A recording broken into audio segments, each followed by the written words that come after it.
for love are hanging on me, push and shove. Possession is the motivation that is hanging up. The goddamn nation looks like they always end up in a rut. Everybody now trying to make it real compared to what? Come on, baby.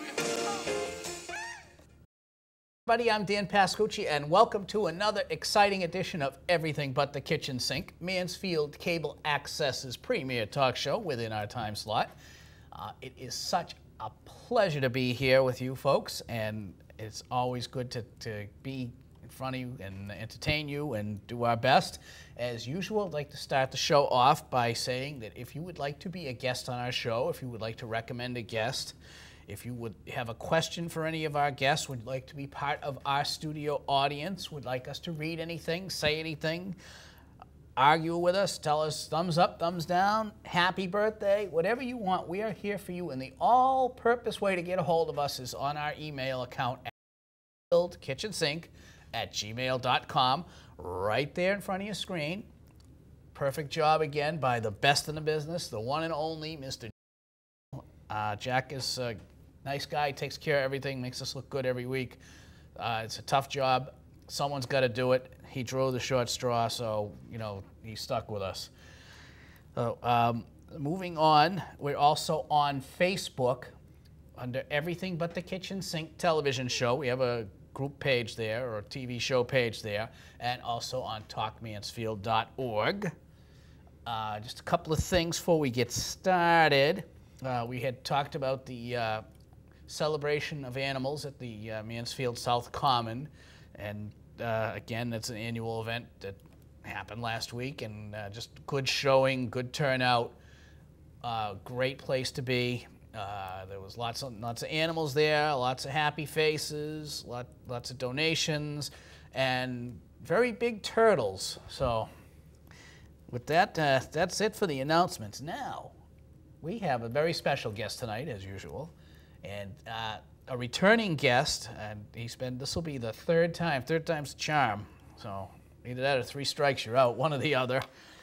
We have our good friend, Mansfield Selectman Olivier Kozlowski is with us. How you doing? Welcome back. Thank you for having me again. And the other news is that Olivier is basically here for something other than being a Mansfield Selectman. He's got a couple other things going on. Mm-hmm.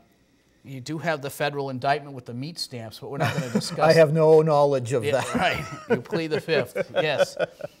It's Solyndra. No.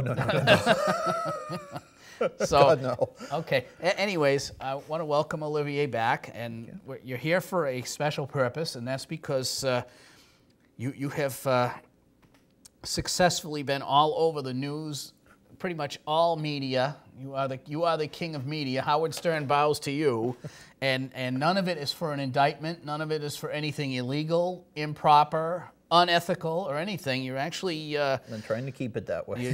You're exercising your rights as an American citizen, mm-hmm. and you are in the middle of a what's turning out to be a very interesting campaign here.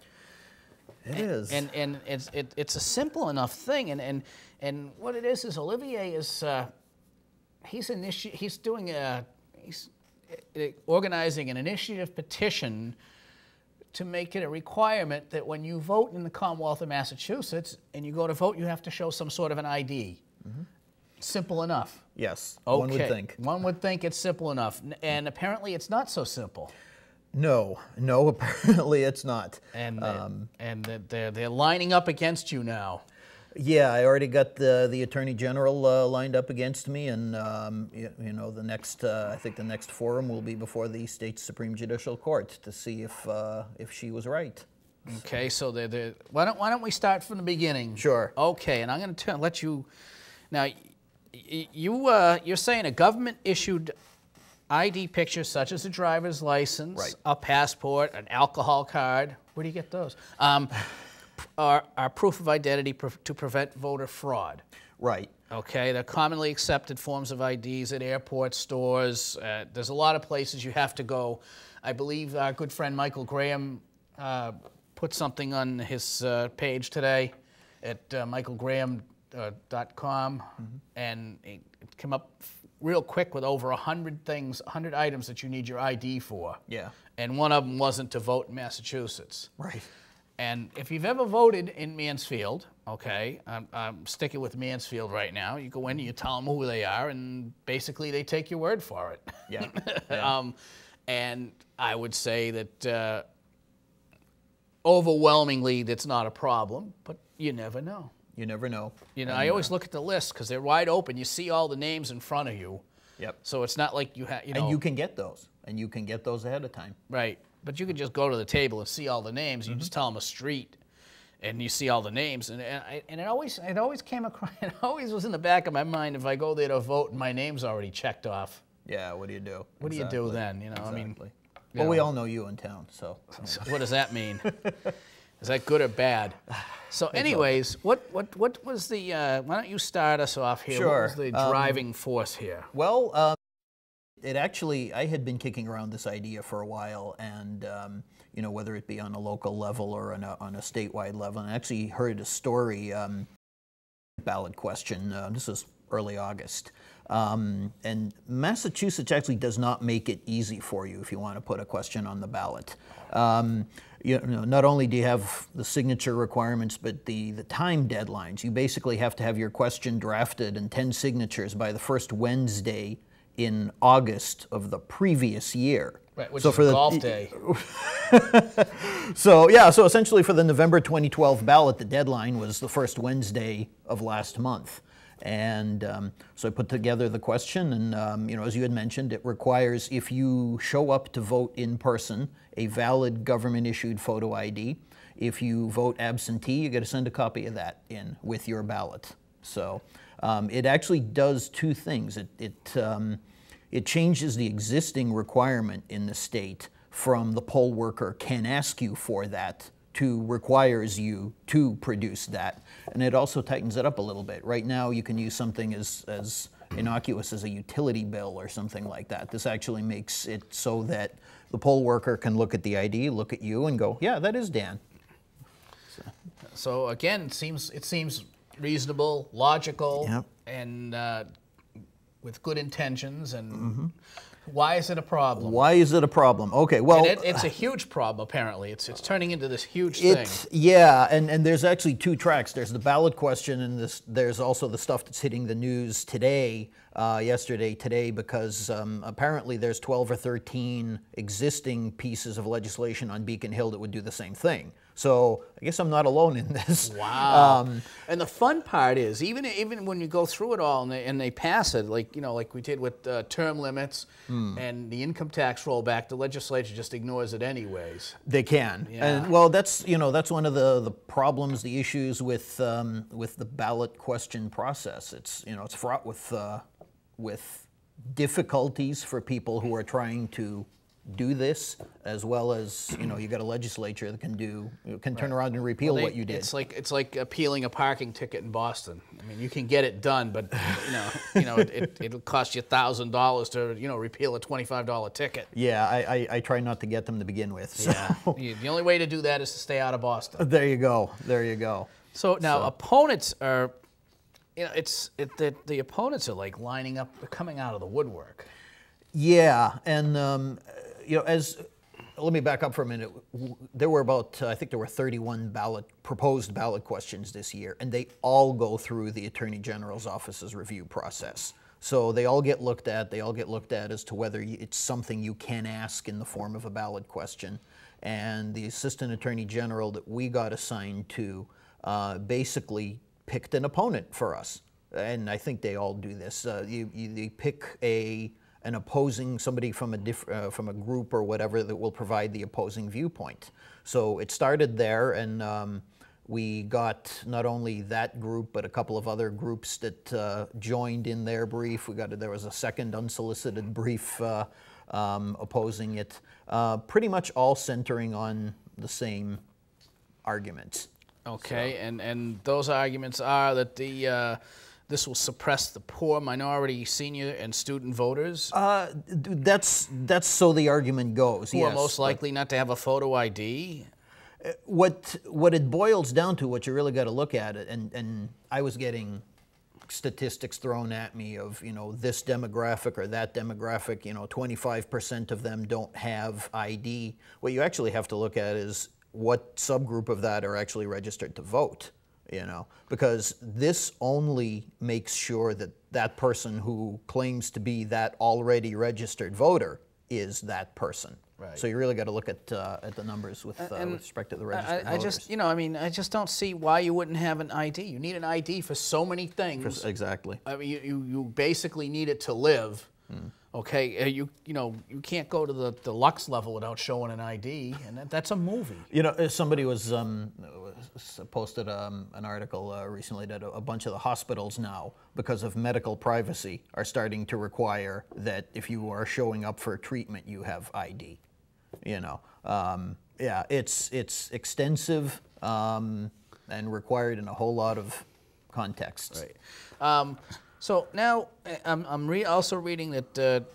So now we use the disenfranchised word. Okay. That seems to run with more of a democratic-leaning demographic than anything else. They seem to be the only ones that get disenfranchised. Republicans, which you, in all fairness, you are a registered Republican. Right? I am. Yeah. You are one of 19 registered Republicans in the state. In the state, in yeah. the Commonwealth of Massachusetts, yes. But in general, and I'm not, Republicans lose. Democrats get disenfranchised, and it just seems like you see that a lot. And I'm just curious, because that's the only you never hear of a Republican voter being disenfranchised. You don't hear it. I'm not saying it doesn't happen, but you never hear about it. I think that's probably a buzzword of certain groups. But again, I'm not looking at this as trying to target anyone. I'm looking at this as trying to make sure that we preserve the integrity of the voting process. It applies to everybody. It doesn't matter who you are. It seems like it's such a no-brainer. I can't rationalize the objections to this. I just can't. Yeah. And I'm looking now, getting it from everybody. The town clerk over in Easton now is a big opponent of this. Right. And he's trying to say that it result in incredibly long lines on election day, in part because poll workers have to be trained to effectively read IDs. It's like, what? They can't tell you look like the guy in the picture? Yeah. I mean, come on. Well, now. let me contrast that. I got a great letter and a copy of a letter that was sent to Attorney General Martha Coakley, the Cape and Islands Town Clerks Association. So that organization, and obviously they don't speak for every one of their members, but they decided as a group to send a letter endorsing this to myself, to Martha Coakley's office, to a number of legislators. Again, this is something that ultimately the voters ought to be deciding, not town clerks, but you give me one town clerk, there are other town clerks that disagree with that. And the one again from Easton, he thinks it would be ridiculously expensive, and I don't know how it would cost any money. Well, like with anything that government does, there can be an easy way and a simple way that you and I would do it, or there can be a really expensive way to do it. I mean, if you go with what already exists, your driver's license or the ID that you have already, and you do what we were just talking about, I'm Dan Pascucci at such and such address. Okay. Yeah, that's you. You match this picture. Yeah. So. Yeah, there you go. Yeah. Same if you wanted to buy a bottle of beer somewhere. Yeah. Right? Yeah. And well, they have to do a little more. They actually have to do the math, I think, to make sure that you're over 21, don't they? And also, that they claim that voter fraud is almost non-existent. How would they know? Well, that's the thing. I mean, like with with any crime, the point is not to get caught. And actually, it's an interesting anecdote. He's obviously never robbed a bank. The point is to get the money. Okay. We'll get into that later, guys. I actually had a high-ranking police officer tell me a story recent elections in Brockton, where a guy comes in to vote and he gives his name and address to the woman who's the poll worker, and she says, "No, you're not him." Insists, and then so she says again, "No, you are not him," and the guy is starting to get angry now, and he insists that he is that guy, and she says, "No, that was my husband who passed away 3 months ago." So this guy, read the wrong obituary and picked the wrong poll worker to try and pretend to be that guy, and they didn't catch him as he ran out of the. There's stories of that from back in Chicago and everything. Yeah, and you see the those make the news cycle in conjunction with elections. It's a page 9.